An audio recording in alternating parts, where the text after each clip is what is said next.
देखो धूल चरणों में ही रहती है, और जब वायु का संग हो जाता है तो आकाश में पहुंच जाती है। गगन चढ़ई रज पवन प्रसंगा, वायु के संयोग से आकाश को छूने लगती है। और जब नीच का संग हो जाता है, जो नीचे प्रवाहित होता है, तो कीच बन करके वही चरणों के नीचे रहती है। संग का बड़ा प्रभाव है। जैसे तिल है, उसका तेल लीटरों में बिकता है, और जब पुष्प के पराग के रस से मिला दिया जाता है तो तोला में बिकता है। उसे फुलेल कहते हैं। जो इत्र में मिलाया जाता है, जो मूल इत्र होता है तो बहुत थोड़ा होता है उसमें, और अगर महंगा तो फिर चंदन में, या और ये जो तिल की कीमत है और जो सुगंधित इत्र की कीमत है, किसी तरह मेल नहीं बनता।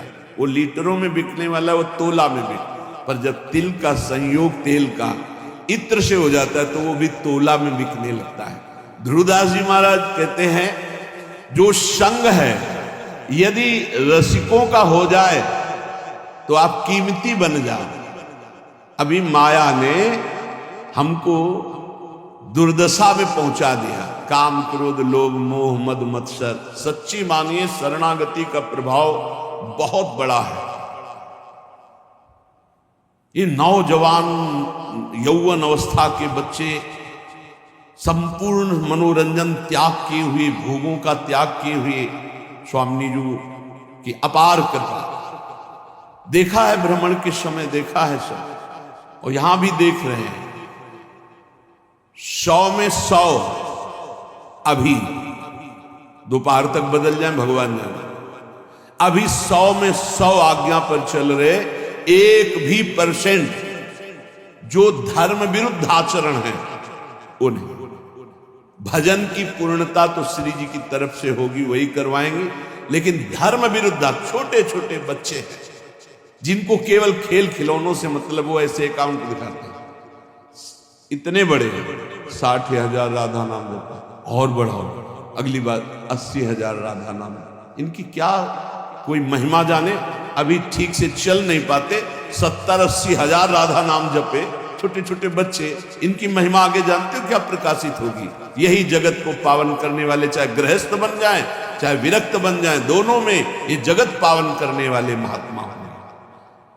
कहा न होई संत संगते, देखो तिल अरु तेल, मोल तोल सब फिर गयो, पायो नाम फुलेल। इत्र की भांति तेल बिकने लगता है। संग का प्रभाव देखो, इत्र के संग से वो इत्र की तौल में बिकने लगता है। ऐसे ही अगर हमें संत संग मिल जाए तो पारस और संत में बड़ा अंतर है। पारस तो लोहे को छूकर सोना बना देती, पारस नहीं बना देती, लेकिन संत आप सरिस चाहे सब कीन्हा, अपने समान सबको बना देते हैं। जब श्रीधाम वृंदावन का आश्रय मिलता है तो विशुद्ध संतों का संग होता है। और धर्म साधन भजन फीके बिनु अनुराग, जैसे बागो बनत नहीं जो न होई सिर पाग। अगर रसिकों का संग न हो तो अनुराग का मार्ग नहीं मिल सकता, प्रेम का मार्ग नहीं मिल सकता। नाटकबाजी बहुत हो सकती है, अहंकार की पूर्ति वाली साधनाएं हो सकती है, प्रेम नहीं। प्रेम बड़ा गुप्त विषय है, हृदय का गुह्य विषय है। आज प्रेम के लिए कोई बिरला ही व्याकुल होता है। नहीं, अपनी कामनाओं की पूर्ति, बहुत से बहुत पाप नष्ट करने की भावना या कल्याण की भावना, इसके ऊपर मोक्ष हो जाना और मोक्ष का भी त्याग करके भगवत अनुराग में रुदन करना, तड़पना, ये कोई बिरला चाहता है। बिना भगवत प्रेमी महात्मा के प्रेम की पहचान ही नहीं होती। प्रेम की जब पहचान नहीं तो फिर मांग कैसे हो सकती है? और जब प्रेम के लिए तड़पना होता है, कृपा कर दें हरि गुरु, तब प्रेम, जहां प्रेम प्रकट हुआ वो भगवान अजित को उसने अधीन कर लिया। भगवान का एक नाम है प्रेमाधीन। जिसने संतों का संग किया भगवान उसके अधीन है। सेन जी हर समय नाम जप करते और अपनी सेवा करते हैं। इस सेवा से जो अर्थ मिलता उससे साधु सेवा करते हैं। सच्ची मानिए साधु सेवा भगवत प्राप्ति का सीधा मार्ग है। भगवान को भोग लगाओगे दृष्टि भोग पाएंगे, और भगवान को पाते देखना है तो संतों को पवाओ। भगवान नाम जापक भगवत प्रेमी महात्मा जब बैठकर पाते हैं तो उनके मुख से साक्षात श्री हरि प्रिया पाते हैं, प्रभु पाते। विश्वास रखो, साक्षात प्रभु पाते। भक्तमाल जी में आया जैसे बेटे गर्भ में हो और उसको पवाना हो तो क्या करो, मां को अच्छे अच्छे पदार्थ पवाओ तो बेटी की पुष्टता हो जाएगी। ऐसे ही संत जन है मां और हरि है गर्भस्थ शिशु। जो संतों को पवाता है मानो भगवान को पवा रहा है। राजा की अंग सेवा में सेन जी जाया करते थे। रोज चरण मालिश, शरीर की मालिश कर, जो भेंट मिलती संत सेवा कर। एक दिन जा ही रहे थे सेवा के निमित्त राजा के यहां कि देखा साधु मंडली बस साष्टांग दंडवत की प्रार्थना की। संत तो श्रद्धा देखते हैं, संत वैभव नहीं देखते कि वैभवशाली है तो उसको बड़ा प्रेम नहीं। संत श्रद्धा, संत जो होंगे वो श्रद्धा देखते हैं। और जिसको धन का, मान का, लोक व्यवहार का महत्व है वो श्रद्धा नहीं देखते। संतों ने देखा सेन जी की अपार श्रद्धा, अश्रुपूरित। भगवान आज हमारे कुटिया में चले और हमें पावन करें। हाँ हाँ, संत तो श्रद्धा देखते। मारो महान मंगल उदय हो गया हृदय, ऐसे आनंद की धूम मच गई। भूल गए कि राजा के यहां जाना है। राजा तो राजा ही होता है, रजोगुणी स्वभाव का। संतों के चरण पखारना, आरती करना, जो कुछ था वो जाकर बाजार से अच्छे अच्छे पदार्थ लाना, भोग बनाना। भगवान ने विचार किया कि सेन जी तो हमारे संतों की सेवा में मगन हो, राजा की सेवा में नहीं जाएंगे तो कल हो सकता है दंड विधान करें। स्वयं भगवान वैसे ही पूरा पोशाक, वही सब सामग्री सेवा वाली गए। जय जय अनंत कोटि ब्रह्मांडों के स्वामी, भक्ताधीन मनः पूज्यो, भक्ता नाम अभयंकरहा। ये गोपाल शास्त्र नाम में भक्तों को अभय करने वाले भक्ताधीन हैं। देखो भगवान के आगे राजा कुछ पद रखता है क्या? ब्रह्मेश्वरादि सुदरूप पदार्थ, बड़े महामहिम। ध्येयम सदा परिभवग्नम अभीष्ट दोहम तीर्थास्पदम शिव विरंच नुतम शरण्यम। वो एक राजा के सामने जय जय बोले जाके, आओ सेन जी विलंब हो गया, क्षमा हो भगवान, सेवा में।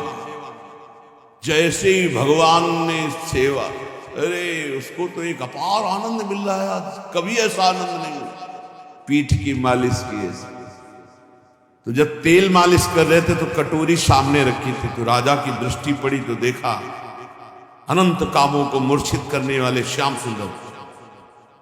पीछे मुड़ के देखा तो सेन, फिर कटोरी में देखा श्याम। कहा सेन आज तुम्हारे तेल में कुछ जादू है क्या?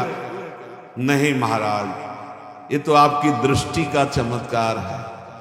आपकी दृष्टि में कुछ होगा तो वही दिखाई दे रहा है। भगवान ने झांकी दिखाई उनको। आनंद, पूरी रात आनंद में डूब गई। भगवान तो अंतर ध्यान, संतों को पवाया खूब।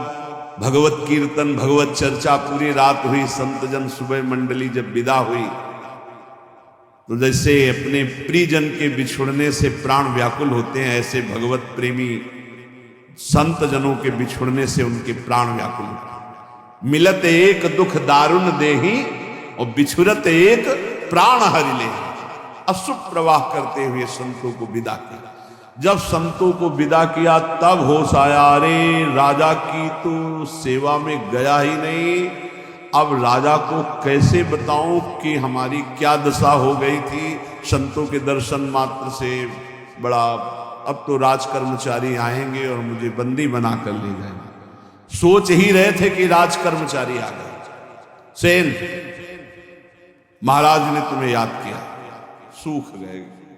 विचार किया कि हो सकता है राजा है, कोई निवेदन नहीं किया, सेवा में जाना चाहिए, नहीं जाए तो निवेदन भेजना चाहिए, इसका मतलब भयानक दंड मिलेगा। चल पड़े। भगवान का स्मरण करते हो कि कोई अपराध तो किया नहीं, संत सेवा में ही रत होने के कारण अगर ऐसा हमें फांसी भी मिलती है तो कोई बात नहीं। और का सादर प्रधान द्वारपाल कैसे कर सकता है, वो तो तिरस्कार करना चाहिए। जब अंदर गए तो राजा ने कहा आओ आओ, ये सब क्या, उनको तो क्रोध में होना चाहिए। राजा ने कहा सेन, जैसी तुमने कल सेवा की मैं बहुत आनंदित हूं, जो चाहो हमसे मांग लो। मजाक तो नहीं कर रहा, कल तो आए ही नहीं। तो उनका महाराज सेवा क्या, तो उनका सच्ची कल जो तुम, और अश्रु आ गए। तब उनको लगा कि कुछ तो उनका महाराज मेरी सेवा से आपको क्या सुख है। बोले मैं एक रहस्य जानना चाहता हूं, कल बार बार मन में आया पर तुम सेवारत थे, इतना आनंद मिल रहा था कि पूछे।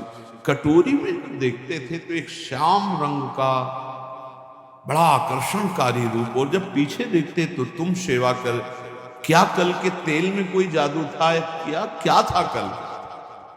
तो उनका सरकार सही बतावे, हम कल आए ही नहीं।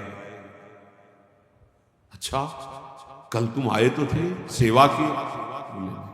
वो जो कटोरी में देख रहे थे वो सही देख रहे थे, वो हमारे इष्ट देव हैं, श्याम सुंदर हमारे इष्ट देव हैं। आप नाराज ना हो जाएं, हम संत सेवा में मगन रहे, इसलिए मेरे स्वयं प्रभु सेन का रूप धारण करके वो आप। अब आप पूछे कि मैं बहुत आनंदित हूं, जो इच्छा हो मांग लो, तो सरकार अपनी सेवा से मुक्त कर दो। आज से मैं अपने प्रभु और संतों के सिवा किसी की दास्ता नहीं करूंगा। जो मेरे लिए तुम्हारी सेवा में आए, आज के बाद पूर्ण अनन्य होकर अब किसी अन्य का आश्रय। और धर्म साधन भजन फीके बिनु अनुराग, और ये अनुराग संत संग से मिलता है। बहुत बहुत बहुत महिमा है साधु संग की, पर इसी महिमा का पाखंड दुरुपयोग करता है। पाखंड इसी महिमा का दुरुपयोग करने लगा कि ऐसी महिमा है जिन संतों की, तो उसी का दुरुपयोग, जिनको साधुता का ज्ञान नहीं, जो भगवान का भजन नहीं करते, जो भगवान की प्राप्ति का लक्ष्य नहीं, वो लौकिक सुख सामग्री की चाह के लिए इस वेश का दुरुपयोग और निंदा कराने लगे। नहीं तो वास्तविक सत्य बात है, संत सेवा मात्र से अनुराग प्राप्त होता है। तात स्वर्ग अपवर्ग सुख धरी तुलाए कंग, तूलन ताह सकल मिली जो सुख लव सत्संग। क्षण मात्र के सत्संग से जीवन का परिवर्तन निश्चित है। जो स्वर्ग और पृथ्वी के भोग और मोक्ष सुख का भी तिरस्कार करवा दे, ऐसा अनुराग संत संग से प्राप्त होता है। जैसे नक्शिक सुंदर वेशभूषा हो और सिर पर पाग ना हो तो शोभा नहीं बनती, ऐसे सब साधन हो और प्रेम ना हो तो शोभा नहीं उन साधनों की। प्रेम बिना जो कछु करे, सो नहीं लागे नीक। विविध भांति व्यंजन करो, लोन बिना सब फीक। जैसे बढ़िया कढ़ी दाल सब्जी सब बनी, इसके बाद नमक बिल्कुल नहीं डाले, कैसा लगा, सब फीका। बोले ऐसे बढ़िया व्रत नियम संयम साधन सब चल रहे हैं, पर तुम्हें हरि अनुराग नहीं, प्रभु से अपनापन नहीं, प्रेम नहीं। तो बोले सब व्यंजन जैसे नमक के बिना फीके लगे, ऐसे प्रेम के बिना सब साधन फीके। साधनों का स्वाद क्या है? अनुराग, प्रेम। प्रेम पूर्वक श्रवण, प्रेम पूर्वक कीर्तन, प्रेम पूर्वक दासत्व, अर्चन, बंधन, सख्य, आत्मसमर्पण।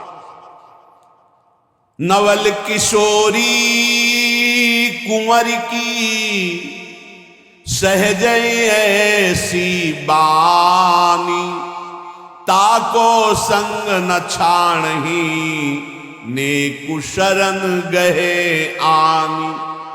हमारी नवल किशोरी लाडली जू श्री श्यामा जू का सहज स्वभाव है, बाना है, विरध है कि कोई जबान से भी शरणागत होने लगे। तीन प्रकार की शरणागत होती है, एक वाणी की, एक मन की और एक शरीर की। अगर वाणी से भी शरणागत हो हमारे माई श्यामा जू का राज, मेरी महारानी श्री राधा, मेरे प्राणनाथ श्री श्यामा, वाणी से शुरू कर दो तो नेकु तीन में किसी एक की शरणागति भर हो जाए तो स्वामिनी जो संभाल लेती है, उसे कभी छोड़ती नहीं, वाणी की शरणागति से। देखो हम तो झूठ बोल रहे हैं कि आपके सिवा हमारा कोई नहीं, लेकिन वो सत्य है, वो सत्य मान लेते क्योंकि वो सत्य है। जैसे संतों का सहज स्वभाव होता है, आप कुछ भी बोलो सत्य मान लेंगे। उनको ऐसा लगता ही नहीं कि ये छल कर रहा है, कपट कर रहा है। लाख समझाओ कि ये कपट कर रहा है, तुम क्या जानो, तुम्हारे अंदर कपट है इसलिए तुम्हें कपट दिखाई दे रहा है। वो कपटी नहीं, वो सत्य है। ऐसे ही हम कपट पूर्वक, नाटक पूर्वक अगर कह रहे हैं कि हे भगवान हम आपके हैं, हे प्यारी जो हम आपके हैं, वो मान लेते हैं। बड़े कृपालु हैं, बड़े कृपालु। नवल किशोरी कुंवर की सहज ऐसी बानी, ताको संग न छाणे नेकु शरण गहे आनी। तत्काल परिवर्तन शुरू हो जाता है। जो बड़ी बड़ी साधना से परिवर्तन नहीं होता, वो श्री जी की शरणागति से हो जाता। मान लो हमने ऐसी ऐसी समस्याएं देखी जिनको ऐसे निपटाती है श्री जी की, हम तुम्हें कैसे बताएं। जीवन संघर्ष में होता है, ऐसे क्षण में परिवर्तन देखा है। परिवर्तन बड़ा आश्चर्य में परिवर्तन देखा है। हर क्षण कैसा वो, बस केवल ऐसे हो जाओ, वो भी सच्चाई से ले। आप कहोगे सच्चाई से क्यों नहीं? शरीर को अपना मानना, सांसारिक संबंधों को अपना मानना, ये सब है। हम श्री जी से बोल दिए ऐसे कि आपके सिवा हमारा कोई नहीं। वो इतनी भोरी, इतनी करुणामयी की मान गई और उन्होंने संभाल लिया। और कहीं कोई सच्चाई से श्री जी का अनन्य हो, फिर उसको क्या कहना, रसिक अनन्य की महिमा को क्या कहना है। बोले प्रीतम हूं के प्रणय है, प्रीति के बस हुए जाहि, कोटि धर्म किन करो को तिन तन चितवत नाही। आश्चर्य में सब बातें जीवन में देख रहा हूं, आश्चर्य, सब आश्चर्य, सर्वाश्चर्य। प्रारब्ध अपना जोर कसता है और कृपा अपना जोर कसती है। क्षण क्षण में प्रारब्ध टांग मारता है गिराने के लिए, और क्षण क्षण में नवीन लाठी बनकर के कृपा, ये फेंक, ये पकड़, देख अब नहीं गिरा पाएगा, अब नहीं गिरा पाएगा, आगे बढ़ाते चले। कैसे तुम्हें बताएं। अगर श्री जी के वचन के भी शरणागत हो जाओ तो निर्वाह करते हो। बोले प्रीतम हूं के मन यह है, प्रीति के बस हो जाए। केवल अपनापन प्रभु को चाहे, केवल अपनापन। कोटि धर्म किन करो को तिन तन चितवत नाय। खूब बड़ी तपस्या ये वो सब प्रभु ये नहीं देखते, अपनापन देखते हैं।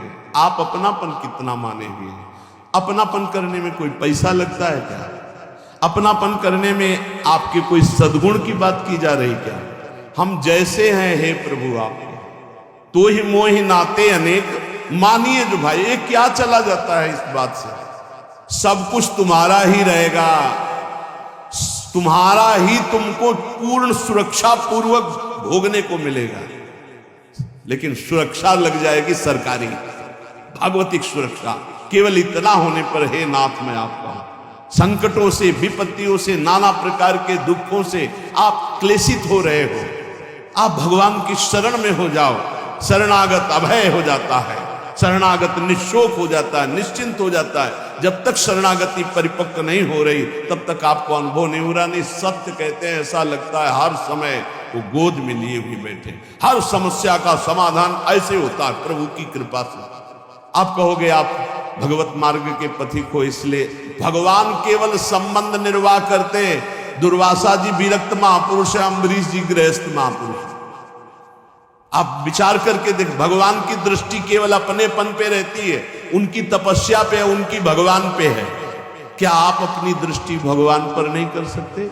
मेरे प्रभु, मेरे श्री कृष्ण, मेरे हरि, मेरे राम, मेरे शिव, जो नाम रूप लो वही है, दूसरा तत्व नहीं है। एक ही परम तत्व, अम्बा बोलो, शिव बोलो, राम बोलो, कृष्ण बोलो, गणेश बोलो, सब वही तत्व हैं। लीला के लिए छोटा बड़ा ये सब, लीला में जब एक ही समान नाटक नहीं होता। नाटक में आनंद तब आता है जब एक सेवक बने, एक स्वामी बने, ऐसे ऐसे पूरा नाटक तभी तैयार। तो इस नाटक मंच पर एक ही परम तत्व अपने आप को विविध रूपों में करके खेल रहा है। करोड़ों प्रकार की धर्म साधना करो, हमारे प्रभु देखते भी नहीं है, लेकिन प्रेम जरा सा आप कर लो तो बिक जाते हैं। ऐसे प्रेमी स्वभाव हमारे प्रभु का है। एक प्राण मन दोई तन, अखियन की सी प्रीति, यद्यपि न्यारी रहत है, देखत ये कहीं रीति। हमारे श्री लाडली लाल कहने को दो हैं, दो तन में एक प्राण, दो तन में एक मन, जैसे दो नेत्रों में एक दृष्टि, ऐसे हमारे प्रियालाल हैं। इनको विलग करके तनिक भी बात पसंद नहीं आती कर वर्णन करना। ये कहने मात्र को श्यामा श्याम है एक ही प्राण, एक ही मन, दो तन। ये रहस्य समझ में आ जाए। बड़े कृपालु हैं, जब बाहां जोरी लटकते हुए प्रेम में चलते हैं, रसिक जन देखते हैं, कोटि कोटि ब्रह्मांडों का सुख भी फीका लगने लगे इनकी एक झांकी में। बाहां जोरी चलत दो, रसिक लाडली लाल, देखो ऐसी भांति छवि, चितवन नैन विशाल, अवगुण करे समुद्र सम, गनत न अपनो जान, लाई के सम भजन को, मानत मेरु समान। ये लाडले लटकते हुए जब प्रेम रस में और एक झांकी मिल जाए तो चितवन मात्र से अनंत जन्मों के कर्म बंधन कटकर प्रेम सुख में डूब जाए। श्री जी की शरणागति में एक सबसे बड़ी महिमा की बात है कि अगर चूक पे चूक होती चली जाए, समुद्र के समान अपराध बन जाए, तो श्री जी हमारा शरणागत है ऐसा जानकर मानती नहीं कि अपराध किया। और राय थोड़ा भी भजन हो जाए तो पहाड़ के समान मान ले, अरे तो बड़ा भजनानंदी, ये तो हमें बहुत सेवा करता, सुख पहुंचाता, थोड़ी सी सेवा। ऐसे प्रभु त्रैलोक मणि, जिन न भजे चितलाए, पशु पंछी ताको सबे, मानत अपनो राय। ऐसे स्वामिनी जी को, ऐसे लालजू का जो भजन नहीं करते, वो पशु पंछी से भी गिरे हुए हैं, क्योंकि वो ऊपर उठ रहे हैं, तुम नीचे गिर रहे हो। वो अपने कर्म का भोग करके ऊपर उठ रहे हैं मानव योनि की तरफ, तुम मानव योनि से नीचे गिर रहे हो। इसलिए मनुष्य जीवन का परम लाभ भगवत प्रेम है। प्रेम इसका कभी अंत नहीं होता। जैसे कहते हैं कि जैसा पहले भजन होता था प्रेम हो, अब वैसा प्रेम, वो प्रेम नहीं है, वो कृपा होती सबसे पहले स्वाद दिलाने के लिए, आपको आकर्षण करने के लिए। प्रेम जिस दिन से प्रकट होगा उस दिन से सदैव बढ़ता रहेगा और कभी भी एक क्षण के लिए भी कम नहीं होता, उसे प्रेम कहते हैं। जब प्रेम प्रकट होगा तो किसी और सुख की चाह नहीं रह जाएगी, ये उसकी पहचान है। रहन न पावत और रस, जहां प्रेम को राज, सकल सुखन को दल मले, जो पंछिन में बाज। बोले जब प्रेम देव का हृदय में प्रादुर्भाव होता है, और बिना प्रेम मिले प्रियालाल का साक्षात्कार नहीं होता। प्रेम देवता मिले बिना सिद्ध होए न कारज। जब तक प्रेम नहीं आएगा तब तक हमारा कार्य सिद्ध नहीं होगा, अर्थात प्रियालाल का साक्षात्कार नहीं होगा, क्योंकि प्रेम के खिलौना दो खेलत हैं प्रेम खेल। बिना प्रेम के प्रेम रूपी प्रभु का दर्शन नहीं हो सकता। जब प्रेम हृदय में आता तो रहन न पावत और रस। अगर कोई और चाह है तो प्रेम नहीं। प्रेम का स्वरूप है कामना रहितम। जब प्रेम प्रकट होगा तो कामना एक भी नहीं रह जाएगी। बोले कैसे? बोले हजारों पक्षी जैसे चुन रहा, जे ही बाज उतरा तो आपको पूरी फील्ड में एक पक्षी नहीं रह पाए, और अगर रुका तो दल मलय। उस समय उसका नाक पक्का है। जो पक्षी रुक गया, झपट में आ गया, बाज के पंजे में इतनी ताकत है, फंस जाए ना बस वो मृत्यु समझो उस पक्षी की। ऐसे ही प्रेम जिस हृदय में उतरता है तो काम क्रोध लोभ मोह मद मत्सर ईर्ष्या द्वेष कुछ भी नहीं रह जाता, और जो रहा वो भस्म हो गया। प्रेम का ऐसा प्रभाव। मन पंछी तब लगी उड़े, विषय वासना माही। प्रेम बाज की झपट में, जब लगी आयो नाही। बोले मन पंछी खूब उड़ रहा है विषयों में, बोले मन नहीं लग रहा, भटक रहा है। एक बार प्रेम उदय होगा तो ऐसा ये फंस जाएगा जैसे बाज के पंजे में पंछी, ऐसे प्रेम में फंस करके मन पंग हो जाएगा। उड़ने की ताकत ही नहीं रहेगी, मन ही मन नहीं रह जाएगा, अमना हो जाएगा। कुछ नहीं सुनाई देता, कुछ अच्छा नहीं लगता। जब प्रेम का उदय होता है हृदय में तो देह कुटुंब ते जाए छूट सब ही विधि नातो। ना शरीर का राग रह जाता है, ना शरीर संबंधी राग रह जाता है, एकमात्र आह रह जाती है। रोना सिसकना तड़पना आहों की जागी प्रेम। मन पंग हो जाता है, प्रियालाल के सिवा कहीं जाता ही नहीं। जैसे अभी है कि प्रियालाल में लगता ही नहीं, विषयों में लगता है। घंटों आप टीवी देख सकते हो, मन नहीं भागेगा। घंटों मोबाइल में समय काट सकते हो, मन नहीं भागेगा। लेकिन आप घंटों बैठ करके 42 लीला का पाठ करें, घंटों बैठकर निज मंत्र शरणागत मंत्र जपें, असंभव। और जो जप रहे हैं वो साधारण नहीं, वो साधारण महाभागवत है, जिनका मन शांत, घंटों मंत्राकार वृत्ति, बहुत ऊंचाई पर चढ़ रहे हैं। पर जब प्रेम प्रकट होगा तो फिर मन अमना हो जाता है, मन में कोई चाह नहीं रह जाती। वो चाह में ही भागता है, राग और द्वेष में, अनुकूलता और प्रतिकूलता में। अब ऐसी समतुल स्थिति हो गई है कि मन पंग हो गया। अरे हमारा आपका मन क्या, प्रियाजू की रूप माधुरी देखकर लालजू का मन पंग हो जाता है। देखो माई अबला कै बलरास, अतिगज मत निरंकुश मोहन निरख बंधे लट पासी। देखो माई अबला कै बलरास। अब ही पंग भई मन की गति, बिन उद्यम न्यास। तब की कहा कहो जब पिय प्रति चाहत भ्रकुटि विलास। अभी हालत ये हुई, प्यारी जी की एक लटपास कपोल पे आई, उसे देखकर अतिगज मत निरंकुश मोहन निरख बंधे लटपास। इनका मन इसी में पंग हो गया। सुंदरता की सीमा प्यारी जी, और ऐसी प्यारी जो ऐसे प्यारे जो को देख पावे, उनसे प्रेम हो जाए, मन फिर कहीं और चले, ऐसा कैसे हो सकता है?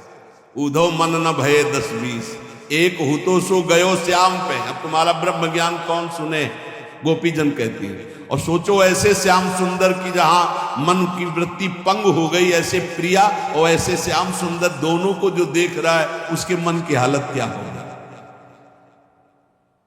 जब लगी लालच विषय को, सो न होई ध्रुव प्रेम। तासो कहा बसाई ध्रुव, पीतर सो कहे। जब लग कोई भी लालच है, रुपया पैसा भोग सामग्री पद प्रतिष्ठा, प्रेम नहीं। जहां लगी लालच विषय को, सो न होए ध्रुव प्रेम। अब बोले उससे क्या बस जो पीतर को सोना कह दे। भाई हम तो सोने का घड़ा लिए है पीतर का। जब तुम जौहरी के आ जाओगे तो उसकी कीमत सोने वाली नहीं मिलेगी। ऐसे ही तुमने मान लिया विषयों का भी भोग कर रहे हो, लालच भी है संसार के, रुपया पैसा मान प्रतिष्ठा का, और प्रेमी भी अपने को कह रहे हो, तो बोले पीतल को सोना मान रहे हो। जहां प्रेम होगा वहां विषय संयोग नहीं हो सकता। नहीं स्वात्मा रामम विषय मृत कृष्णाम भ्रमयति। जहां प्रेम होगा वहां नाना प्रकार की भोग सामग्री की लालसा नहीं होगी। पलटी